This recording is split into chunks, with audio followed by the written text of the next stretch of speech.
ओम श्री सुरभ्ये नमः।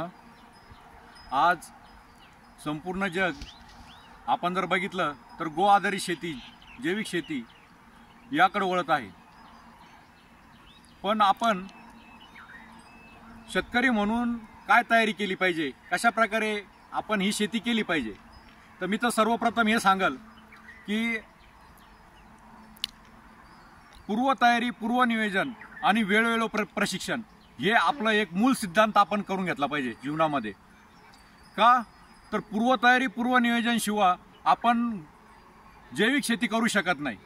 अन्यथा आपल्याला पुन्हा ज्या प्रकारे आपण रासायनिक खताचा वापर करून दुसऱ्यावरती अवलंबून राहिलो होतो, त्याचप्रमाणे जैविकला पण आपल्याला दुसऱ्याच्या भरोशावर आपल्याला ती जैविक शेती करावी लागेल। रासायनिक शेती आपण दुसऱ्या कंपन्यांच्या भरोशावर केली, त्याचा परिणाम काय मिळतोय आज आपल्याला माहिती आहे। त्याचप्रमाणे जर आपण जैविक शेती पण त्याच प्रकारे जर करायला सुरुवात केली तर आपलं भविष्य काय असणार आहे हे तुम्ही ओळखायला पाहिजे। कारण जे रासायनिकमध्ये झालं त्यापेक्षा अजूनच घातक असा परिणाम आपल्याला जैविकमध्ये मिळेल। त्याकरता जैविक शेती करताना पूर्वतयारी, पूर्वनियोजन आणि वेळोवेळी प्रशिक्षण आपलं असलं पाहिजे, तरच आपण ही शेती यशस्वी करू शकतो आणि रासायनिकपेक्षा जास्त उत्पादन काढू शकतो। पण त्यापूर्वी आपण आपल्या शेताची बांध रचना ही मजबूत केली पाहिजे। तर का बांध रचनाच का, तर बांध रचना मी असं बांध रचनामध्ये मी असं नाव देईल त्या बांधाला की त्याला आपण सूक्ष्मजीवाणू व इतर जे आपले भू खनिज अन्नद्रव्य रसायन आहे या सर्वांचं सुरक्षा भिंत म्हणून आपण त्या बांध रचनेकडे बघितलं पाहिजे। बांध रचना नेहमी उंच पाहिजे, उंचावरची पाहिजे, जेणेकरून आपल्याला ही बांध रचना ध्यानात येईल किंवा बांध रचनेचं महत्त्व आपल्या ध्यानात येईल।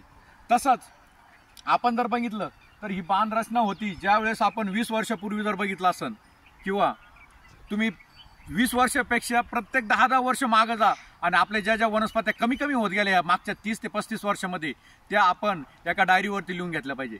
कारण 10 वर्षापूर्वी आता बांधावरती असलेल्या वनस्पती कुठल्या आहे, 10 वर्षापूर्वी अजून कोणत्या कोणत्या होत्या त्या आपल्याला त्या वहीवरती नोंद करावं लागेल। 20 वर्षापूर्वी अजून त्याच्यामध्ये कोणत्या होत्या म्हणजे ज्या आहे आणि त्याच्यापेक्षा अधिक कोणत्या होत्या त्या आपल्याला वहीमध्ये उतरून घेतल्या पाहिजे। आणि जर तुम्ही 30-35 वर्ष जर मागे गेलात तर तुम्हाला कळेल की संपूर्ण बांध आपला हा विभिन्न प्रकारच्या वनस्पतीने, फळाने, फुलाने, अन्य जी अशी वनस्पती की जी आयुर्वेदमध्ये आपण अनेक आजारासाठी वापरल्या जायची अशा वनस्पती सुद्धा आपल्याला त्याच्यावरती आढळत होतात। जसं आपण जर बघितलं तर बांधावरती एक गाडी बैल चालल एवढा असा मोठा बांध होता, एवढा मोठा रस्ता होता आणि एवढा मोठा आपला तो बांध त्यावेळेस आपण निर्माण करून ठेवलेला होता। पण आज जर बांध जर बघितलं तर त्याची जर आपण बघितलं तो बांध आहे की नाही, का नुसती एक पोल काढून ठेवलेला आहे, इथपर्यंत आपली बांध ही झालेली। बांध रचना म्हणजे आपलं जे शेतामधले जे भू खनिज आहे, जी आपली संपत्ती आहे, आपले जे जीवाणू आहे, जे डेव्हलप केलेले, आपलं जे ऑर्गॅनिक कर्ब आहे किंवा जे पावसाचं जे पाणी आहे हे सगळे जे वाहून जातं, तर त्याच्यासाठी आपल्याला बांध रचना मजबूत पाहिजे। बांध रचनाशिवाय आपण शेती करू शकत नाही। बांधावरती सुद्धा आपण उत्पादन घेतलं पाहिजे, एवढं आपण समृद्ध झालं पाहिजे। तर त्याच्यासाठी आपण एक करायला पाहिजे की आपली ज्या वेळेस आपण बांध रचना करतील तर बांध आपला जो चारी बाजूचा जो बांध राहील तो आपण व्यवस्थित केला पाहिजे। त्याचप्रमाणे बांधावरचे झाडं कुठल्या दिशेने कुठले असावे, पूर्वेला कुठले असावे, दक्षिणेला कुठले असावे, उत्तरेला कुठं असावे, पश्चिमेला कुठले झाडं वनस्पत्या असाव्या हे पूर्णपणे त्यावेळेस सुद्धा नियोजित होतं।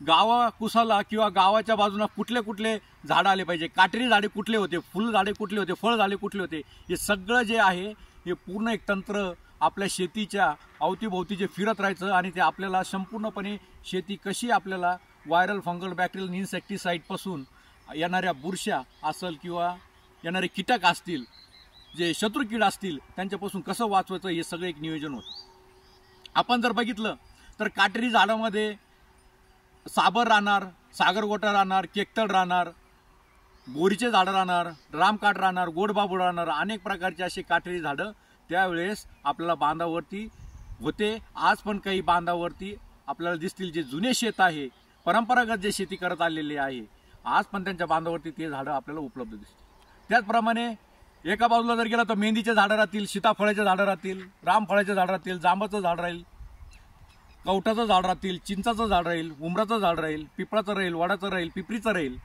असे अनेक प्रकारचे विभिन्न प्रकारचे झाडं होते. त्याचप्रमाणे फुलझाडं सुद्धा होते. फुलझाडं जर बघितले आपण तर फुलझाडामध्ये चंपा, चमेली, जाई, जुई, मोगरा, गुलाब, निशिगंध, कृष्णकमळ, चाफा, अनेक प्रकारचे असे विभिन्न प्रकारचे सुगंध देणारे असे वनस्पती त्यावेळेस सुद्धा बांधावती होतात. आज ते नसल्यामुळं विभिन्न प्रकारचे कीटकनाशक आपल्याला वापरावं लागतात. ते विभिन्न प्रकारचे कीटक आपल्या शेताकडं आकर्षित व्हावं म्हणून, मित्र जीव जे आहे ते आपल्या शेताकडे आकर्षित व्हावं म्हणून आपल्याला विभिन्न प्रकारचे प्रयोग करावे लागते. पण ते जर असले तर नैसर्गिकरित्या हे सगळे आपण परत वापस येणारच आहे. पण आपल्या शेतकऱ्याला कुठंतरी आपली बांध रचना मजबूत करण्याची गरज आहे. आणि जे आपल्या शेतामध्ये आपण जे जीवाणू आता या पुढं जैविक आणि गोआधारीच्या माध्यमातून आपण जे तयार करणार आहोत तर त्यांची सुरक्षा ही आपली जिम्मेदारी पाहिजे. तर त्याच्याकरता बांध रचना आपण करून घेतली पाहिजे. आणि बांध रचना केल्यानंतर त्या जीवाणूचं जे सुरक्षित जे घर आहे ते त्या वनस्पतीखाली अनेक वर्षापासून, जसं आपण पीक घेतो तर ते जीवाणू ज्यावेळेस पीक काढल्यानंतर ते जीवाणू जाणार कुठं, तर ते जीवाणूला रसायन देणारं जे आहे तर तो आहे सूर्यप्रकाश आणि पाण्याच्या माध्यमातून जो रसायन खाली मुळामध्ये उतरतं, तेच मुळ्याच्या माध्यमातून ते जीवाणू आपलं अन्न घेत राहतात आणि त्या झाडाला सुपोषण जमीन करून त्या झाडांना पोषण देत असतात. त्यामुळं ते जीवाणू जे आहे, ज्यावेळेस आपण त्यातलं पीक काढल्यानंतर ते जीवाणू जाणार कुठं, तर ते जीवाणू आपल्या बांधावरचे जे झाडं आहे विभिन्न प्रकारचे, तर त्या बांधावरच्या झाडाखाली त्यांचे घरं ते निर्माण करू शकतात. तिथं वर्षोनवर्ष ते राहू शकतात आणि तिथं ते त्यांच्या स्वतःच्या परिवाराला डेव्हलप करू शकतात. आणि अशी आपल्याला करोडो जीवाणू जे आपल्या बांधावरती राहतील ते आपल्याला काय करतील, तर आपल्या पिकाची सुरक्षा करल. आपल्याला लागणारे पाणी साठवणारे जीवाणू असतील किंवा अन्नद्रव्य रसायन विभिन्न प्रकारचे अन्नद्रव्य रसायन पुरवणारे जीवाणू असतील, हे सगळे सुरक्षित राहतील. आणि आपली शेती 100% रासायनिकपेक्षा काही कित्येक पटीनं चांगली होईल. आणि संपूर्ण भारत स्वस्त समृद्ध, भारतच काय, जो आपला शेतकरी मित्र आहे तो तर समृद्ध होईलच, स्वस्त होईलच, पण संपूर्ण भारत हा स्वस्त होईल, समृद्ध होईल. आणि एक मोठी वाटचाल संपूर्ण जगाकडे, जसं म्हणलेलं आहे की कृषी मूलम जगत सर्वम. तर आपण हे सगळं ध्यानात घेतलं पाहिजे की आपल्या प्राचीन ग्रंथामध्ये अनेक ग्रंथच्या साहाय्याने आपण ही कृषी डेव्हलप करावी आणि या सगळ्या वनस्पतीचा आपण संगोपन करावं आणि बांध रचनेमध्ये आपण मुख्य भूमिका निभावी. आणि यापुढे पुढील तंत्र वापरून आपण आपली शेती चांगली करावी. जय हिंद, जय भारत, जय जवान, जय किसान, जय विज्ञान.